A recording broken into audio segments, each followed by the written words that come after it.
Hey everyone, once again time to do a Money in the Bank predictions, or I'm really going to not do so much predictions as what I want to see come out of the two Money in the Bank ladder matches. But I'll run down the card too and offer some thoughts. I think right now this card, the way it's looking to me, is one of the best pay-per-view cards I've seen kind of come together and shape up in a while. I'd make some minor tweaks here and there, but overall, I'm impressed, and really, I think there's a lot of unpredictability. So, really, I think Sunday anything may happen, and I wouldn't be surprised, and I wouldn't necessarily be disappointed either. I guess it kind of depends on what actually does end up happening. In the pre-show, of course, it's the Usos taking on the Shield of Roman Reigns and Seth Rollins for the Tag Team Championships. I'm a big proponent of having titles defended on pay-per-views and not on pre-shows. So I'm kind of disappointed that this match is happening on the pre-show, but I'm glad that at least the tag team titles are being defended. The Usos seem to be getting a bit of a push now. I can't see that extending to a world title, tag team title run just yet. The Shield's so new with the belt, so I would look for them to retain. I hope that they do retain. I look for Ryback to defeat Chris Jericho. He really needs a pay-per-view victory. I couldn't tell you. I think it might have been September last year, the last time Ryback actually won a pay-per-view event. I look for Caitlyn to come up short in her attempt to regain the Divas Championship. AJ Lee, again, a new champion. I would suspect that she will retain that title as well. Curtis Axel over The Miz for a number of reasons. Also in the World Heavyweight Championship match, I kind of like Alberto Del Rio as the arrogant heel champion, and I've not always been high on him. And I like Dolph Ziggler in that Hunger Pursuit role that he's kind of been thrown into. Now, I'll admit I was disappointed last month when he lost the title, but obviously things happen for a reason, and we'll kind of wait and see what happens there. But I would suspect they're going to work on something, and maybe a rubber match, if you will. And at this point, it's not a rubber match, but something at SummerSlam big for those two, with Ziggler winning the title back by SummerSlam.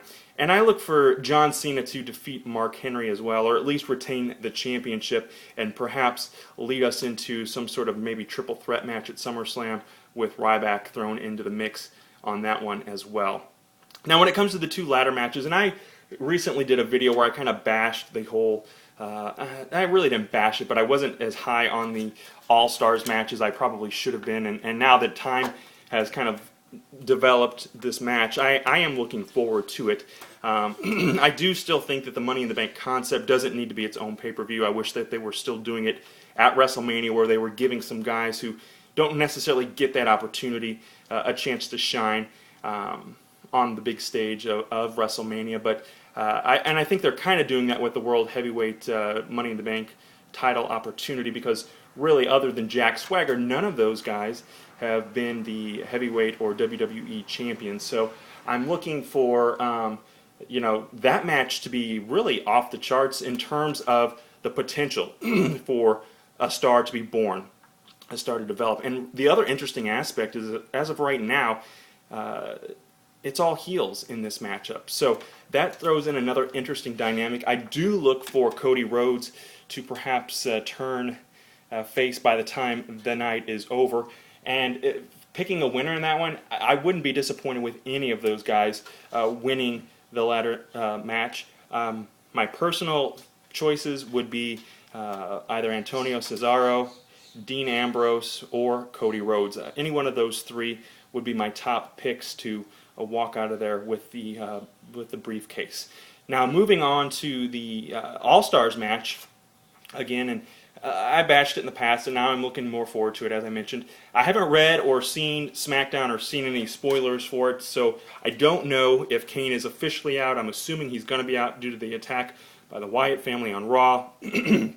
So obviously I don't know if they're going to replace him. I don't think they necessarily have to. They still have 6 very solid competitive superstars that will be in this match. And, I don't mean to sound like a hater on Randy Orton or on Sheamus for that matter, but if anybody but those two win this match, I would be happy. My personal favorite for this match, my pick I guess if I had to pick one, would be Daniel Bryan, although he's been getting so much time lately.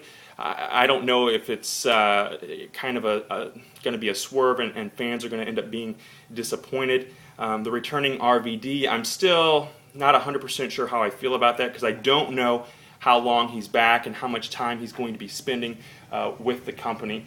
And of course, you've got CM Punk, who has won, the only person to win back-to-back Money in the Bank ladder matches. So he's a factor as well. But Christian would be my second pick, if you will, behind Daniel Bryan, because I think of the guys in this, he's probably had the least amount of time other than Daniel Bryan kind of in that main event championship role. So let me know what you think. Don't forget to post and like and subscribe to my 1, 2, 3 cents.